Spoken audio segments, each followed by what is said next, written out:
सबसे बड़ा मंदिर स्कूल है। मैं उस इंसान को इंसान नहीं मानता जो अपने बच्चों को शिक्षा नहीं दे सकता। मैंने अपने भाईचारे के साथ मिलके 250 उन गरीब बेटियों की शादी करवा दी जिनके घर में ना माँ थी ना बाप था और ना ही उनके पास कोई पैसा था। मैं आज इस वक्त भी किराए के मकान में रहता हूँ। किराए के मकान में रहते हुए मैंने 1400 उन परिवारों को बसा दिया जिनके घर में पीने के लिए पानी का मटका तक नहीं था। माफ सुना दो मेरा काम।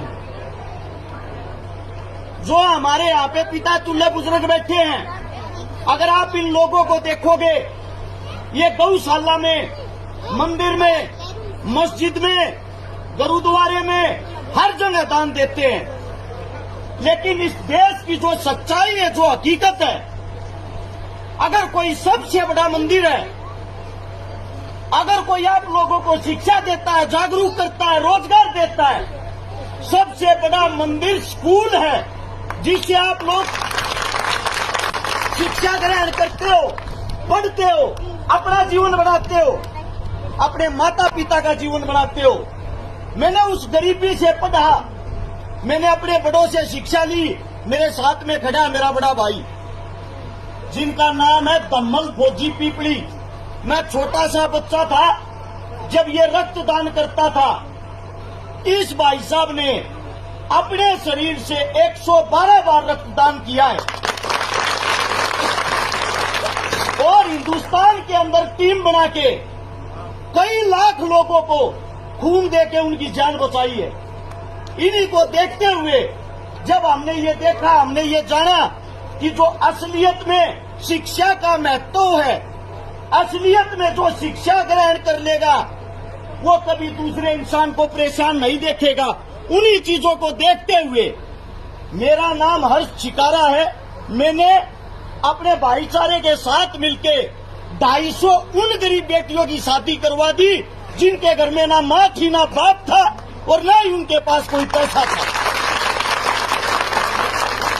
मैं आज इस वक्त भी किराए के मकान में रहता हूँ।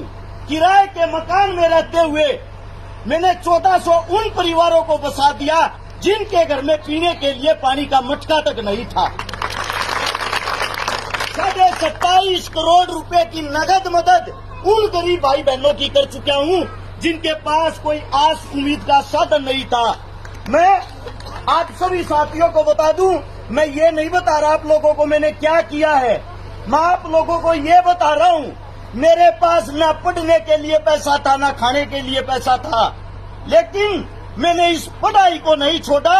आज भी मैं अभी इसी साल मैंने लॉ कंप्लीट की है, वकालत की पढ़ाई। आज भी मैं 4 घंटे हर रोज पढ़ता हूँ। उसी पढ़ाई के कारण मैं ये सब काम कर पाया हूँ।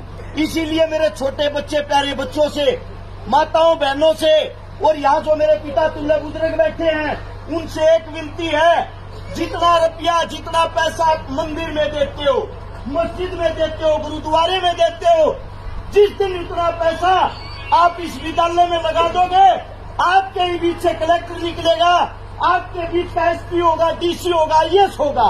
अपने बच्चों को पढ़ाओ, क्योंकि माँ बाप, दादा दादी, कोई भी अगर किसी के लिए कमाता, अपनी संतान के लिए, अपने परिवार के लिए, मैं उस इंसान को इंसान नहीं मानता जो अपने बच्चों को शिक्षा नहीं दे सकता। अगर आप भूखे रहोगे वो चलेगा, लेकिन आपके पास शिक्षा नहीं होगी, आप जीवन में कभी भी कामयाब नहीं हो पाओगे। हाथ जोड़ के मेरी समस्त साथियों से, भाईचारे से एक विनती है, एक गुजारिश है, जितना हो सके अपने बच्चों को पढ़ाओ, अपने बच्चों को खिलाओ। हम हरियाणा से आते हैं, अगर आप खेलों में देखोगे 80% मेडल हमारे हरियाणा की बेटियां ला रही हैं हिंदुस्तान के लिए, क्योंकि वो अपनी बेटियों को, अपनी बच्चियों को सपोर्ट करते हैं, सहारा देते हैं, खिलाते हैं, पिलाते हैं। हम अपनी जमीन बेचकर, जिसको हम माँ कहते हैं ना जमीन को, उस जमीन को बेचकर अपने बच्चों को पढ़ाते हैं, अपनी बेटियों को पढ़ाते हैं। इसीलिए हमारे मेडल आते हैं और वहां से ताकतवर, वहां से जिंदा दिल इंसान मेरे प्यारे राजस्थान के हैं। जिस दिन आप अपने बच्चों पर ध्यान देना शुरू कर दोगे, सबसे ज्यादा मेडल, सबसे ज्यादा खेल कूद में, शिक्षा में आपके बच्चे होंगे। अब आप लोगों को तय करना है, आपने अपने बच्चों का भविष्य बनाना है या अपने बच्चों का भविष्य बिगाड़ना है। अगर मेरे मुख से कोई गलत शब्द निकला हो, कोई गलत बात निकली हो, उसके लिए हाथ जोड़ के क्षमा चाहता हूँ। सभी को राम राम, जय हिंद। धन्यवाद बहुत बहुत भाई साहब आपको।